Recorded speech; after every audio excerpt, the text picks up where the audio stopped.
brother was in the Marines in Hawaii, so I had called one of the senior girls and asked if I could trade with her, and she would take 3 of my flights for her 1 flight to Good Hawaii friend. and back. She was a lovely lady who Good said yes, I friend. could. And even one of my roommates traded with the one who was going to fly with her.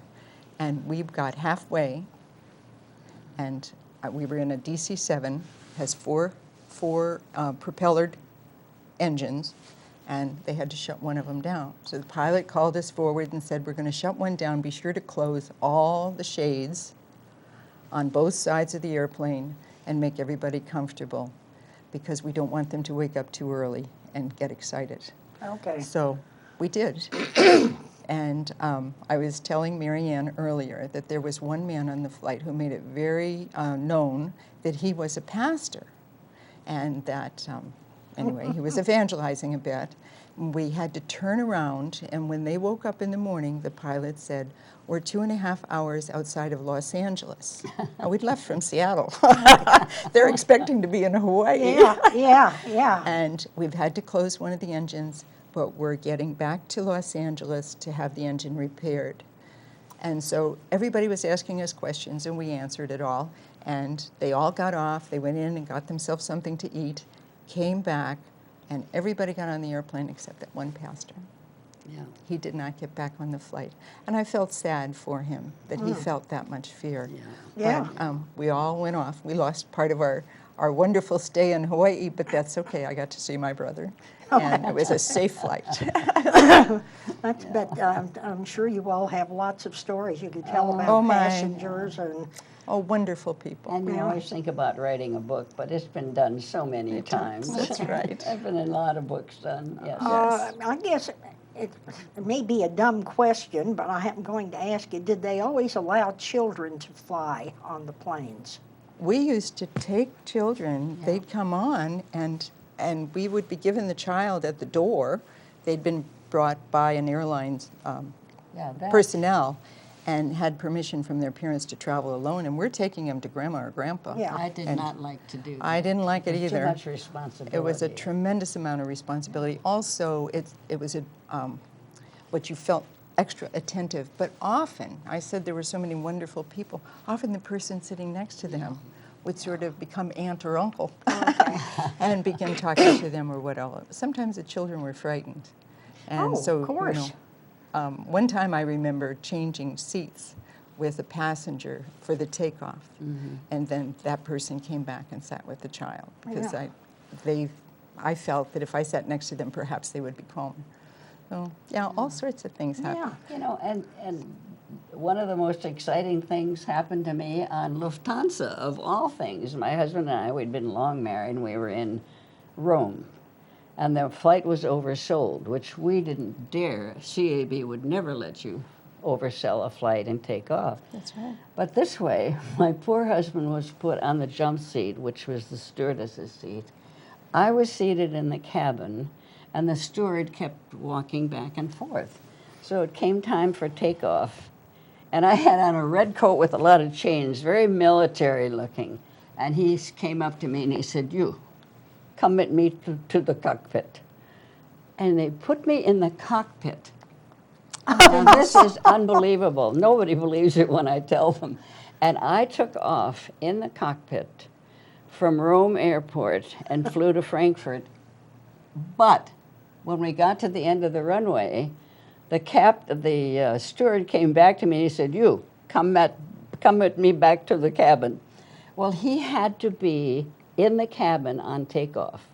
So that's why I was in takeoff in the cockpit. Oh, okay. And it was the most thrilling thing, but we had a German captain.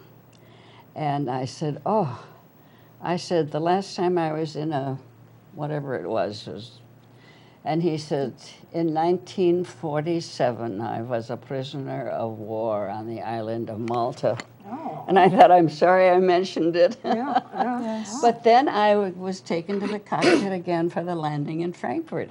And it was the most thrilling thing in the world. United never let me ride in the cockpit. So the rules are a little different in Oh, different yeah. countries. Rome doesn't care, really. Yeah. Or I should say they didn't in those days. They do now, but it was fun. One of the things that happened too was that we took a grandmother. I picked her up in Seattle and I was going to Alaska. And she had come, she'd never flown in her life, and she's a grandma. And her new grandchild's born up in Alaska. Oh. And she's flying. She flew to Chicago, from Chicago to Seattle, and from Seattle to Alaska. Okay. And she enjoyed her flight so much. She said, "Oh, I just want to tip you." And she's handing me a nickel. And just like Ryder would, we didn't take tips. Okay. But Even I a was nickel. so touched by the fact that she bless her felt heart, so Yeah. grateful, and she was so excited about this wonderful experience of flying. Yeah, with And it me. was. Yeah. It was a wonderful experience. It was, yeah. right. It was lovely. Did you find that Amazing.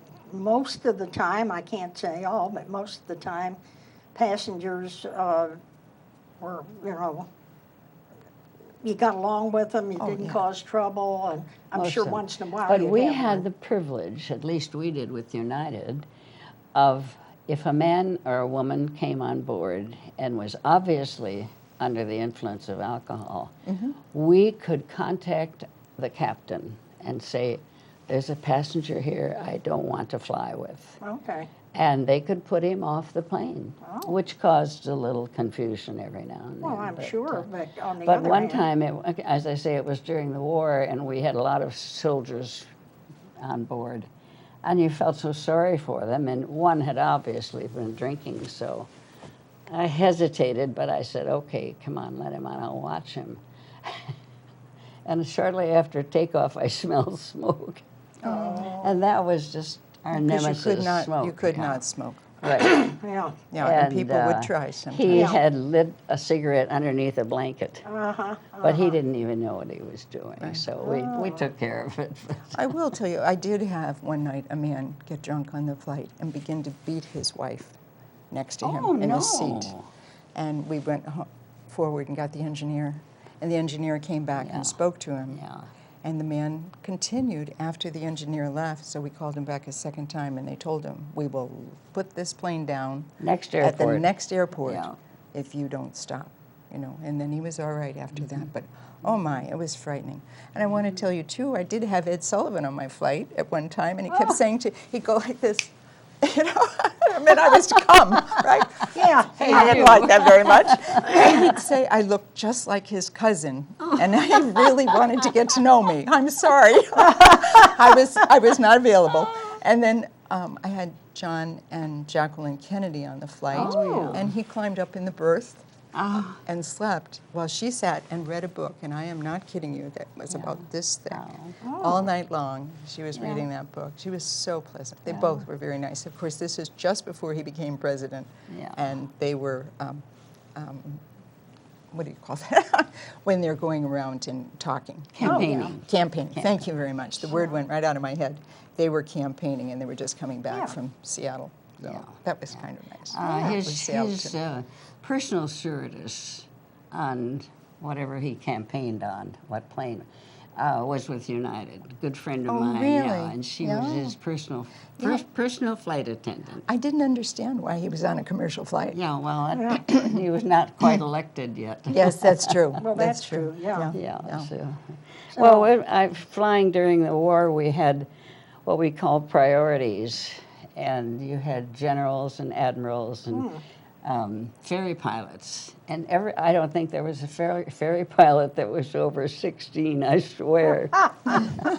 But they used to ferry the bombers to the East Coast and then fly back commercial, Right. or vice versa. And they were smart alecky little kids. Oh, my gosh, I bet. She had the people from the Second World War, and then when I flew, it was the end of the Korean War. And we Okay. were still taking troops over there. Yeah. It hadn't ended yet. Okay. And so we'd have these, what they call non-skeds.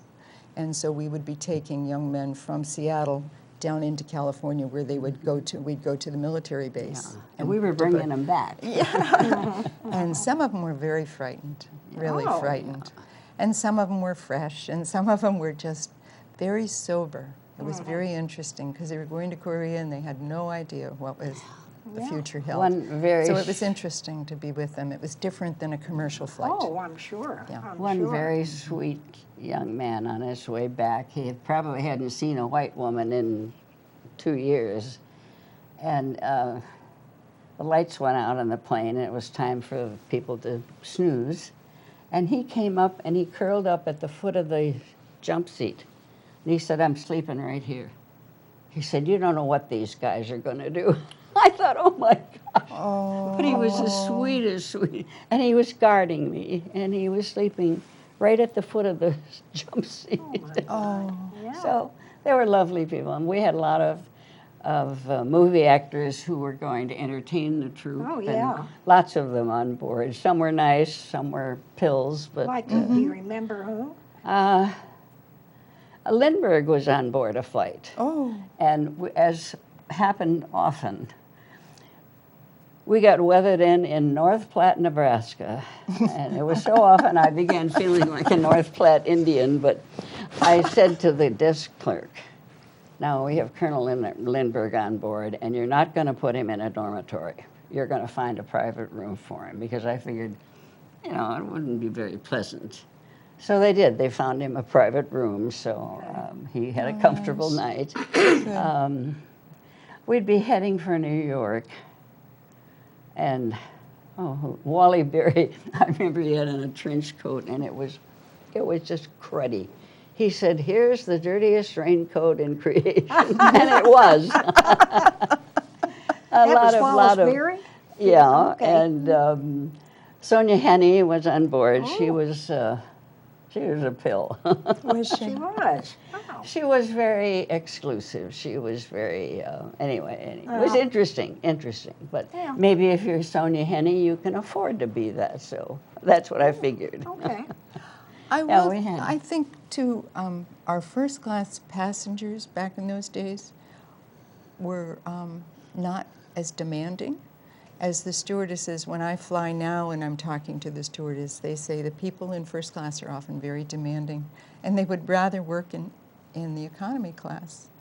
Oh, that's interesting. Well, that's what I've been told the last few flights. No, we and didn't so- have classes. We had one class. one class, Yeah, right. so- But we did have first class and economy. But I think I should tell Doris that in 1945, we decided that since we were working for $125 a month, less our uniforms, our expenses were defrayed, not paid. So there were a gal from the West Coast, Ada Brown, who was a good friend, and she came into Chicago, and we got 6 gals together. And we decided to go to the company and ask to negotiate a contract for stewardesses based on ALPA, which was the Airline Pilot Association, Okay. so that it was all legitimate and legal. But we sat for 6 weeks at a negotiating table at 5959 South Cicero, which was world headquarters for United Airlines. And we really were very reasonable, and they understood. And after 6 weeks, we did hammer out a contract, the very first stewardess contract that existed. So we were proud of it, and they kissed us all. And I said, today they'd probably be punched right in the nose if they did that. And then they took us to dinner. But that existed for some time. But now I was saying to Jackie, I think it's merged into, what did I say? Airline flight attendants, AFA, yeah. And that, the basis of that, I'm sure, was the contract that we signed, our very first one. So Good. So historically, you got to be. we did. Yes, we were very However, grateful. Northwest didn't have a contract, and we followed. But I feel like Dr. Frankenstein, because they fly until they drop. Yeah. 2 of my roommates flew Yeah. until they were ready to retire, 65. Yeah, that's Well, not what good. did they pay you all in the beginning? Like, $125 a month, but I say we had to pay for our uniforms, Oh. and we okay. had to defray our expenses. So it was hardly It wasn't much. no. So one of the pictures I'd brought today was of my car, because I was able to afford a car Oh. after I'd been flying for a year and a half. Not the whole car, it's a used car, right? And after that's it. And I started the first day that I got it.